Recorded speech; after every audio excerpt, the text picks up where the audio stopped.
राम ने पूछा, हे भगवान, तो इस संसार का बीज अहंकार हुआ, अहंकार से हुआ सारा।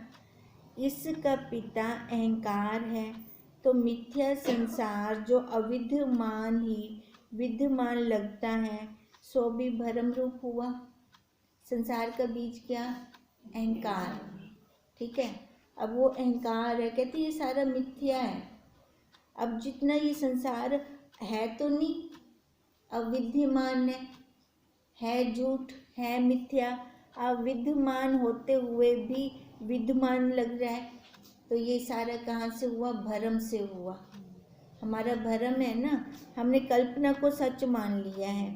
और जो संसार भ्रम रूप है, तो लोग और शास्त्र, श्रुतियाँ और स्मृतियाँ क्यों कहती हैं कि इसका शरीर पिंड से होता है? पिंडदान करते हैं ना। फिर राम जी ने ये प्रश्न किया, जब है सारा ये मिथ्या झूठ, तो फिर हम कहते हैं पिंडदान करो तो जाके आगे मिलेगा शरीर। फिर कहते हैं राम जी, फिर ऐसा क्यों कहा गया है कि इसका शरीर पिंड से होता है? और जो पिंड से होता है तो आप कैसे उसे भ्रम कहते हैं? हम तो पिंडदान करते हैं कि आगे जाके उनको शरीर मिले। अगर ये सारा झूठ है तो पिंडदान नहीं करनी चाहिए फिर हमें। फिर कैसे आप कह रहे हो कि इनका शरीर, इनका जो पिंडदान करते हैं उससे शरीर होता है, ये आप कैसे कहते हो? जो भ्रम है तो लोक शास्त्र, श्रुतियाँ और स्मृतियाँ क्यों उसे पिंड से कहती हैं? आते हैं ना वेदों के अंदर, पिंड की महिमा गाई जाती है। इस मेरे संशय को निवृत्त कीजिए। अगर झूठ है तो श्रुतियाँ भी ना कहें, है ना, पर वो तो कहती हैं ये सारा। वशिष्ठ जी बोले, हे राम, मेरा कहना सत्य है। ब्रह्म में ब्रह्म तत्व स्वभाव है। अब वशिष्ठ जी ने क्या कहा कि सारा वही ब्रह्म है ना। अब राम जी ने ये प्रश्न कर दिया भी सारा भ्रम से हो रहा है तो पिंड दान नहीं करना चाहिए, पिंड आकार के लिए है, फिर वो मिले ही ना आकार उसको दोबारा। अब वही कहते हैं, वशिष्ठ जी कह रहे हैं, मैं जो कह रहा हूँ ना वो सत्य है, मैं जो कह रहा हूँ वो सत्य है। ब्रह्म में ब्रह्म तत्व स्वभाव है।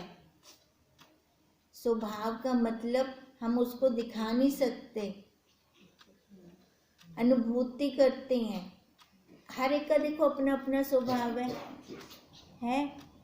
इस स्थूल शरीर का अपना स्वभाव है, उस आत्मा साक्षी का अपना स्वभाव है।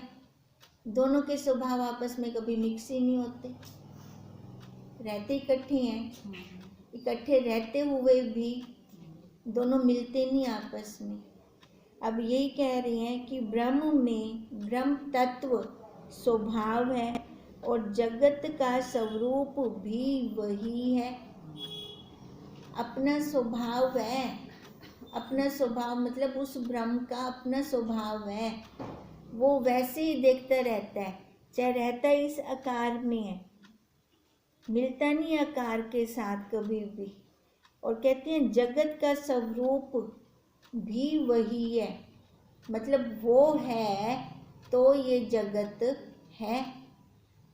हे राम, आदि जो किंचन हुआ और चित्त शक्ति फुरी वही ब्रह्म रूप हुआ। आदि जो किंचन हुआ, जो शुरू में हुआ, थोड़ा सा भी हुआ चाहे, और उसमें जो चित्त शक्ति फुरी मतलब फुरना आया, वही ब्रह्म रूप हुआ। अब क्या कह रही हैं वशिष्ठ जी, जो शुरू में शुरुआत हुई, ठीक है, अब शुरुआत के अंदर जो फुरना उठा, फुरने को कह रहे हैं वही ब्रह्मा रूप होकर आ गए। फिर सबसे पहले ब्रह्मा जी आए, पहले एक आया था, एक दे पीछे लाइन आ गई। अब वही ब्रह्मा रूप हुआ और उसको पदार्थों का मनोराज्य हुआ। एक से बहुश्याम कैसे हुए, है ना। खेलना चाह रहे थे, अकेला बंदा तो खेल नहीं सकता, और चाहिए दूसरा खेलने के लिए। तब उन्होंने क्या किया, मनोराज्य हुआ। यह आकाश है, यह पवन है, यह मेरा कर्तव्य है, ये अकर्तव्य है, ये सत्य है, यह झूठ है, इत्यादि मनोराज्य जब तक है तब तक सब मर्यादा में ही है। हम मानते हैं ना ये सत्य है, ये झूठ है ना, ये आकाश है, ये वायु है, ये पवन है, ये हमारे मनोराज्य के अंदर है ना। अब छोटे से बच्चे के अंदर ये वाले संस्कार हम डालें ही ना, उसको क्या पता चलेगा कि ये आकाश है, इसको पवन कहते हैं। तो ये संस्कार कहाँ जाते हैं, हमारे मन में। मन के अंदर दृढ़ हो गए, हमारे मन के अंदर दृढ़ हो गए तो ये सारा मनोराज्य हो गया। और ये मनोराज्य जब तक है तब तक सब मर्यादा ऐसी ही है। फिर ब्रह्मा ने यह सोचा कि जगत की मर्यादा के निमित्त वेद में कहूँ कि यह पदार्थ शुभ है और यह पदार्थ अशुभ है। 4 वेद ब्रह्मा जी ने किए, है ना। तो अब देखो, अब वो एक एक को बताएंगे कैसे, शास्त्रों के द्वारा। फिर वेद के अंदर लिख दिया उन्होंने, ये अच्छा है, ये बुरा है। हे राम, आत्मा में कुछ भी द्वैत्व नहीं है। ये अच्छा बुरा कैसे, पहले तो वो खुद आकार लेकर है, आकार में आकर फिर जैसे उन्होंने सृष्टि की रचना की, सारे आकार वाले आ गए। अब उनका कुछ नियम भी तो होना चाहिए, नियम नहीं होगा तो वो सारे रहेंगे कैसे, आपस में एक दूसरे को काट मारेंगे, लड़ मरेंगे आपस में ही। अब जैसे धारा बनाई जाती है, अगर ये धारा ही ना बनाई पड़ी हो, सारे चोर हो जाएं, सारे ठग हो जाएं, ऐसे डरते तो हैं। अब इसलिए ब्रह्मा जी भी कह रहे हैं कि ये मर्यादा के निमित्त ही कहा कि यह पदार्थ शुभ है, ये अशुभ है। अब उसके लिए उन्होंने वेद में लिख दिया फिर।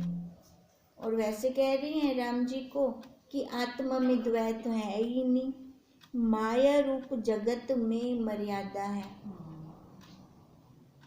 ना। मर्यादा कहाँ रहेगी, आकारों में रहेगी। आकार तो सामने हो गया, अपने शरीर में भी तो मर्यादा है, अहंकार ये भी तो मर्यादा है। आकार के अंदर है ना ये, तभी तो पिंड उन्होंने जो क्वेश्चन किया है, पिंड वो करते हैं, तो आकार तो चाहिए जो आकार के लिए मर्यादा की ना। पिंड भी तो क्वेश्चन तभी किया है ना, पिंड वो उन्होंने क्वेश्चन तो इसलिए कहा कि जब आप कह रहे हो सब आत्मा है, हाँ, फिर पिंड दान करने की जरूरत क्या है। आकार चाहिए तभी दान करते हैं।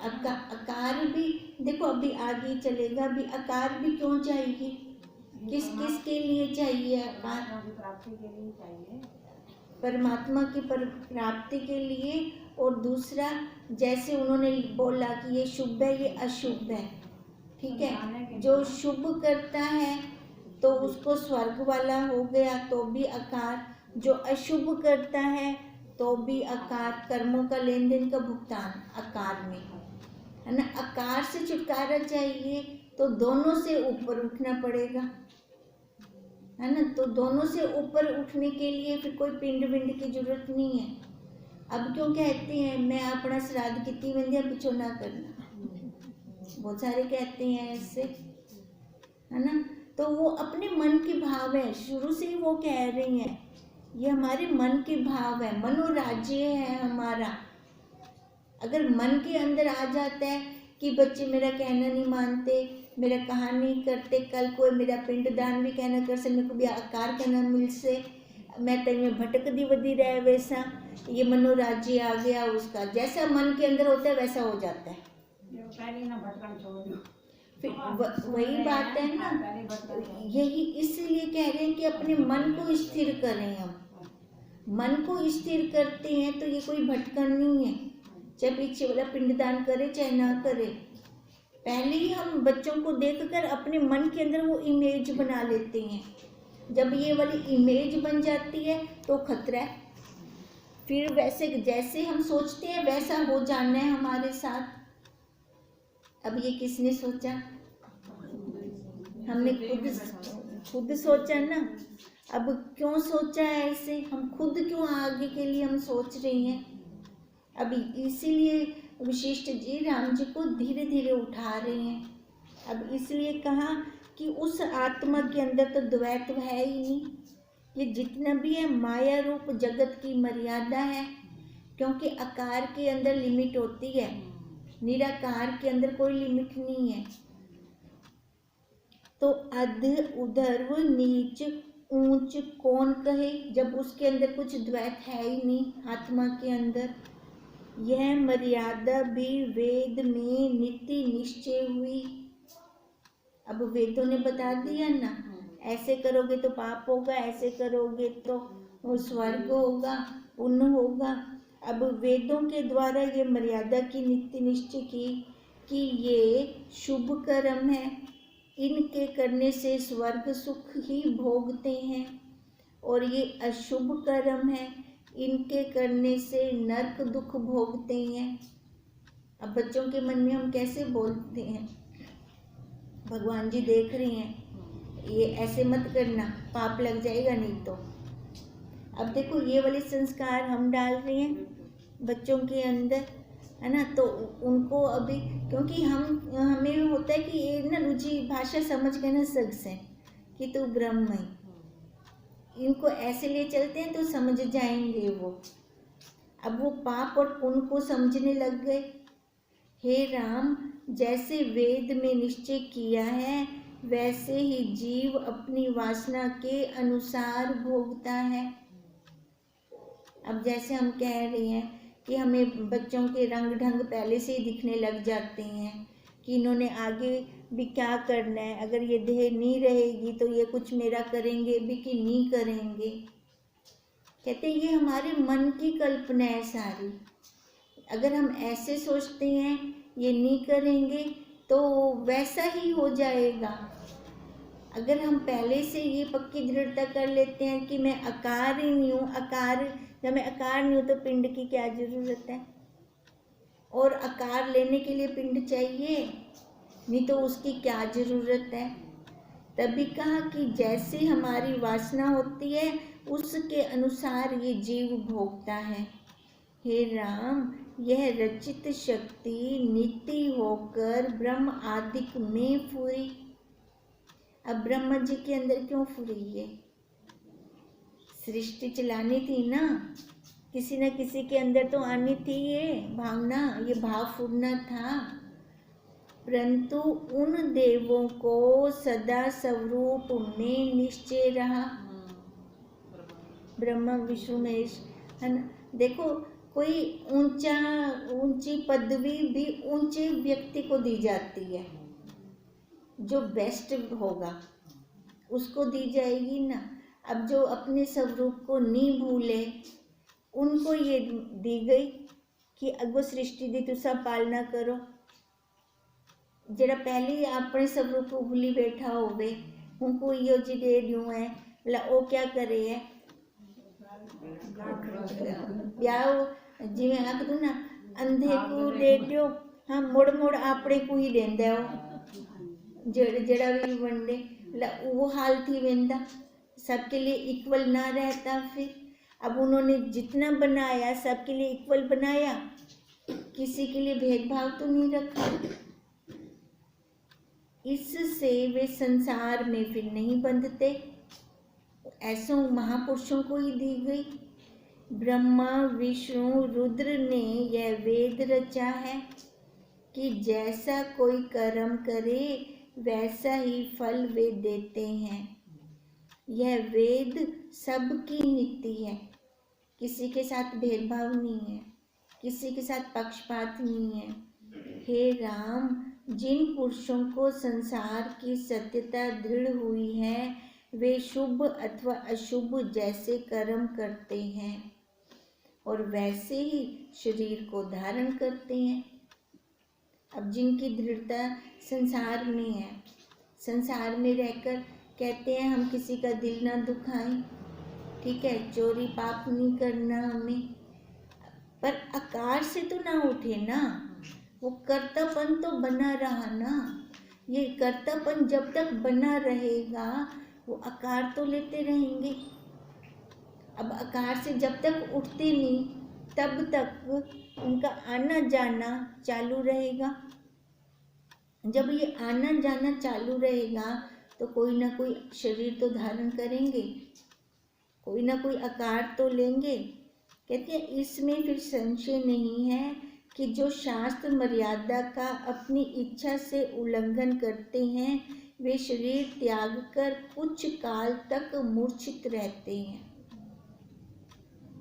जो अच्छा करते हैं, है ना, तो उनको मतलब अच्छे घर में उनकी होता है जन्म फिर।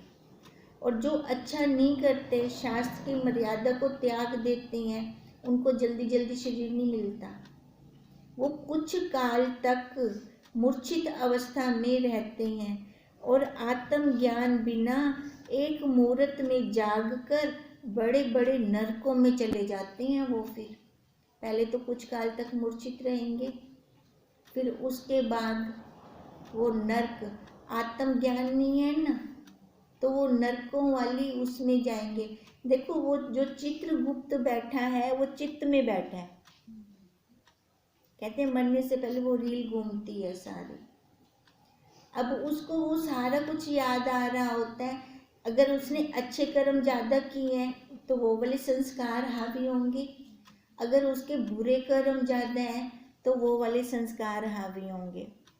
और जिसने आत्म का ज्ञान नहीं लिया तो वो शरीर पर बैठा है, तो उसके मन के अंदर ये पक्की बात है, ये चलेगा कि हाय हाय मैं तो इन्हें बुरे कर्म किते, मेरे को तो हुण इन्हां कुछ भोगना पोसे, मेरे को तो हुण इन्हें नरकां विच वन्नना पोसे।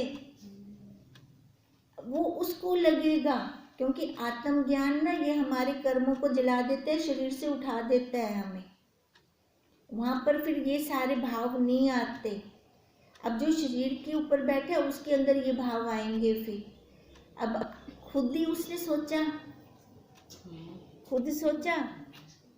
खुद गया नरक विच गया। वे शरीर त्याग कर कुछ काल तक मूर्छित हो जाते हैं और आत्म ज्ञान बिना एक मुहूर्त में जाग कर बड़े नरकों को चले जाते हैं। जिनको शून्य भावना हुई है कि आगे नरक स्वर्ग कोई नहीं, और जो लोक परलोक के भय को त्याग कर शास्त्र ब्रह्म आचरण करते हैं, वे मरकर पत्थर वृक्ष आदि की जड़ योनि पाते हैं। अब देखो वो कह रहे हैं जिनको शून्य भावना हुई है नहीं उसके अंदर कि आगे नरक स्वर्ग कोई नहीं है, और जो लोक परलोक के भय को भी जिन्होंने त्याग दिया है।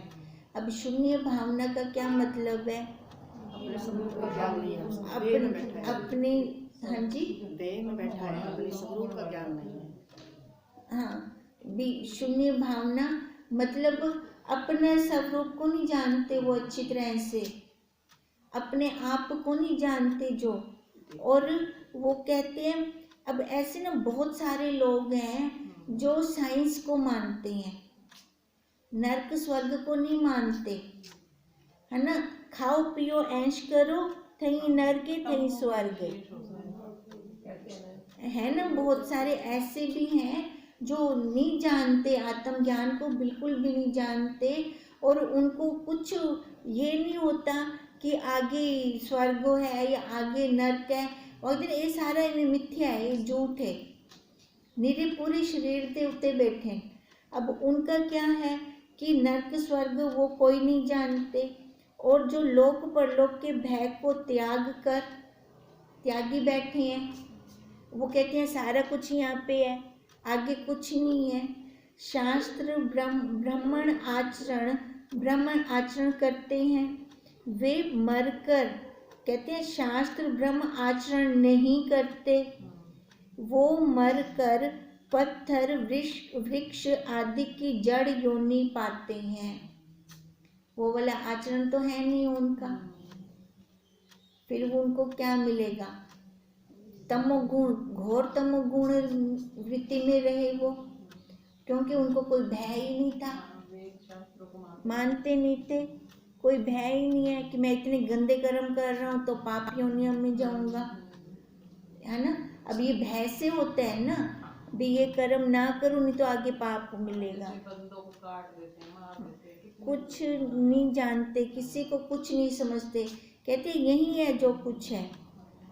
वे वृक्ष आदि की जड़ योनि पाते हैं, चिरकाल से वासना बलवती होने के कारण फिर वे दुख के भागी होते हैं। वासना तो खत्म नहीं हुई उनकी, बहुत युगों युगों तक वो जड़ योनि में रहे। उसके बाद उनको अगर कोई शरीर मिला तो वहाँ पे उनकी जो ज़रूरत की हमारी चीज़ें होती हैं ना, ये रोटी कपड़ा मकान, वो प्रॉपर नहीं होता उनके पास, कमी ही कमी रहती है। दुख, अब इन चीज़ों की कमी हो तो वो दुख, क्योंकि शरीर से तो उठे नहीं है जो समझ जाए, फिर वो दुखी रहते हैं।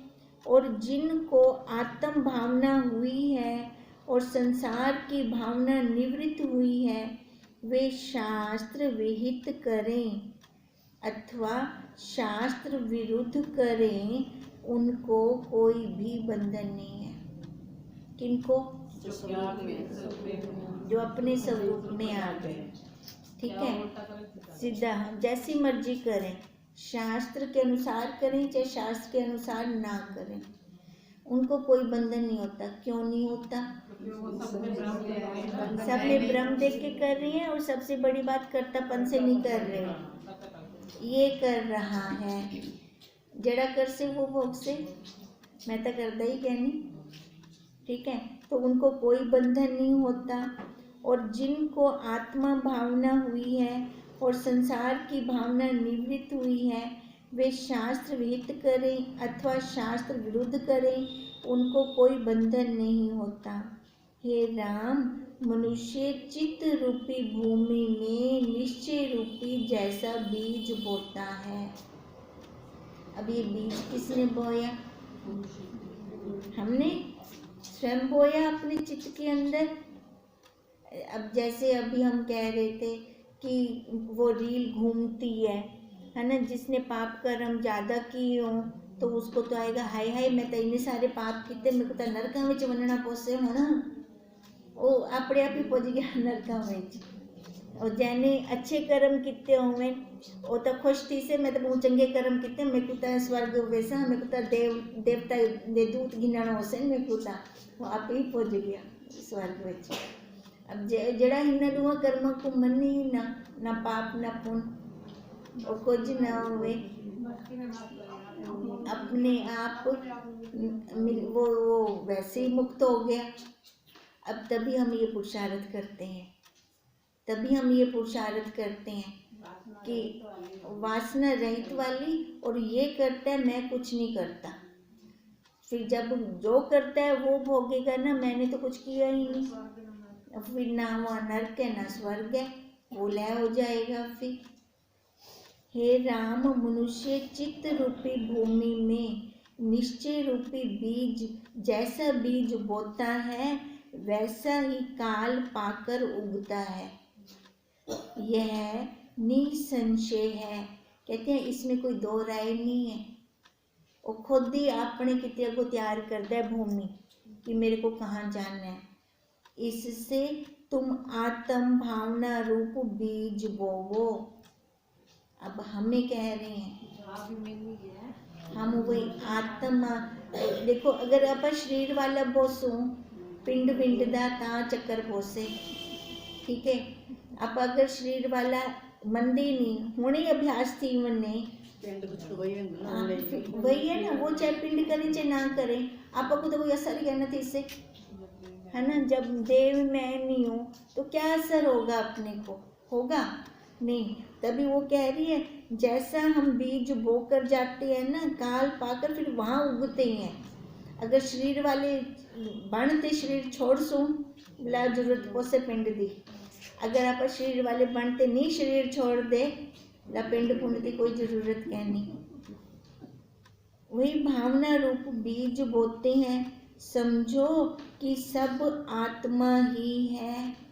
इससे तुम आत्म भावना रूपी बीज बोवो और समझो कि सब आत्मा ही है।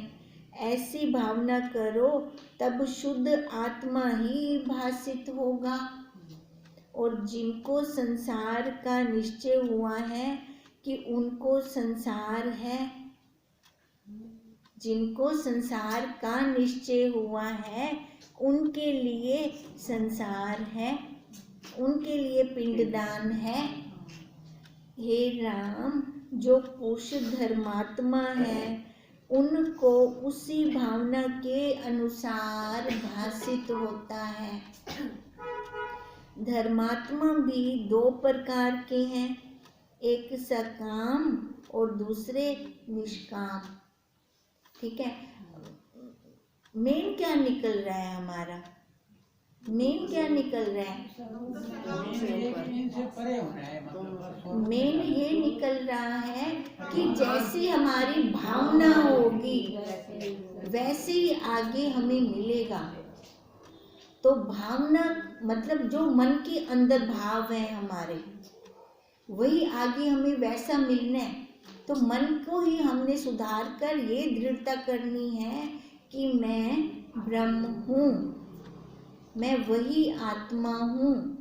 और अगर ये दृढ़ता होगी तो आगे कुछ किसी चीज की भी जरूरत नहीं है। अब कहते हैं वही एक सकाम जो धर्मात्मा है वो भी दो प्रकार के हैं, एक सकाम और दूसरा निष्काम। जो धर्म करते हैं और पाप रूपी कामना सहित हैं वे स्वर्ग भोग भोग कर फिर गिरते हैं। कर्तापन तो रहा, मैं कर रहा हूँ, अच्छा अच्छे काम के लिए क्यों ना हो, वो कर्तापन बना हुआ है ना, तो वो स्वर्ग भोग कर फिर नीचे गिरेंगे। और जो निष्काम ईश्वर अर्पण कर्म करते हैं उनका अंतःकरण शुद्ध होकर ज्ञान की प्राप्ति होती है। अब बोल रहे हैं कि धर्मात्मा भी दो प्रकार के हैं, एक सकाम और दूसरा निष्काम।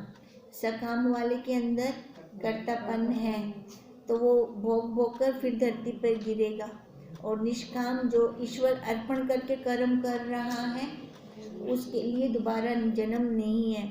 यह भी संसार में मर्यादा है कि जैसा किसी को निश्चय होता है वैसा ही वह संसार को देखता है। मर्यादा तो पहले ब्रह्मा जी ने कर दी सबकी। पिंड से भी शरीर होता है क्योंकि यह भी आदि नीति में निश्चय हुआ है। जैसे आदि नीति में निश्चय हुआ है वैसा ही होता है। देखो शुरू में अब उन्होंने जो नीति कर दी शुरू में, अब शास्त्रों में पिंड के लिए लिखा गया ना, श्रुतियों में लिखा गया ना, तभी तो राम जी ने कहा जब सारी आत्मा है लिखा क्यों गया, लिखा इसलिए गया कि सब अपने अपने भावों से जी रही हैं। कोई पाप कर्म मान कर करता है, कोई पुण्य कर्म मानकर करता है। अब उनके अनुसार उनको वैसा वैसा शरीर मिलता है। अब वो शरीर लेकर फिर छूटते हैं, कहते हैं ये सारा कुछ पहले नीति में लिख दिया गया है। फिर जो ये पिंड से भी शरीर होता है क्योंकि ये भी ना नीति के अंदर लिखा गया है। अब सारे अकर्तापन वाले तो नहीं हो सकते और सारे कर्तापन वाले भी नहीं हो सकते। अब देखो वो भगवान जी कितने कितने कितने इंटेलिजेंट थे कि उन्होंने जो शुरू में बनाया वैसा का वैसे नीति चलती आ रही है आज तक। युगों युगों तक वही चलेगी। और हमारे कोई थोड़ा सा मशीन का वो कर दे एक्सपेरिमेंट, आए साल उसमें परिवर्तन होता रहता है। अब पहले से ये फंक्शन इसमें ज़्यादा आ गए हैं, पहले से ये फंक्शन ज़्यादा आ गए हैं, क्योंकि ये मनुष्य अपनी बुद्धि से कर रहा है ना। और वो उस परमात्मा ने पहले ही एकदम कितने इंटेलिजेंसी से सारा कुछ परफेक्ट करके भेजा है कि दोबारा इसमें कोई चेंजेस ना करनी पड़े। अब इस एक है कि आदि में जैसा जैसा निश्चय होता है, आदि